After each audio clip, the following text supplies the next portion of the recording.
দুটি জিনিস জীবনে প্রয়োজন এগিয়ে যাওয়ার জন্য, বড় হওয়ার জন্য, নিজের লক্ষ্যে পৌঁছানোর জন্য। সেটা হচ্ছে সেলফ মোটিভেশন আর হচ্ছে সেলফ ডিসিপ্লিন বা সেলফ কন্ট্রোল।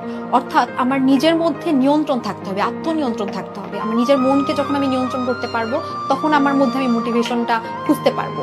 তো দেখা যায় কি যে আমরা একটা জিনিসের জন্য অনেক স্বপ্ন দেখি, বড় বড় একটা জায়গায় যাওয়ার জন্য আমরা অনেক ড্রিম দেখি, কিন্তু সেইটার জন্য যে পরিমাণে পরিশ্রম করা দরকার আমরা হাঁপিয়ে যাই। আমরা নিজের ভিতরে কোনো কন্ট্রোল রাখতে পারি না, ভাবি যে ঠিক আছে আর পারছি না, আর পারবো না।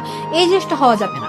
তুমি জাস্ট নিজেকে একটা প্রশ্ন করবে যে তুমি যেই জায়গায় নিজেকে দেখতে চাচ্ছ, তুমি কি তার জন্য এনাফ যে পরিশ্রম সেটা কি তুমি দিচ্ছ, সেটা কি তুমি করছো? এই প্রশ্নটা যখন তুমি নিজেকে করবে, যখন তুমি নিজের মনকে নিয়ন্ত্রণ করতে পারবে, যখন তুমি পড়ার টেবিলে নিজেকে বসাতে পারবে, সেই পরিশ্রমটা, সেই এফোর্টটা দিতে পারবে, তখনই তোমার মধ্যে সেলফ মোটিভেশনটা কাজ করবে।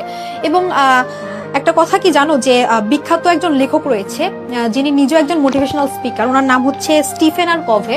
উনি নিজে একজন মোটিভেশনাল স্পিকার হয়ে একটা কথা বলেছেন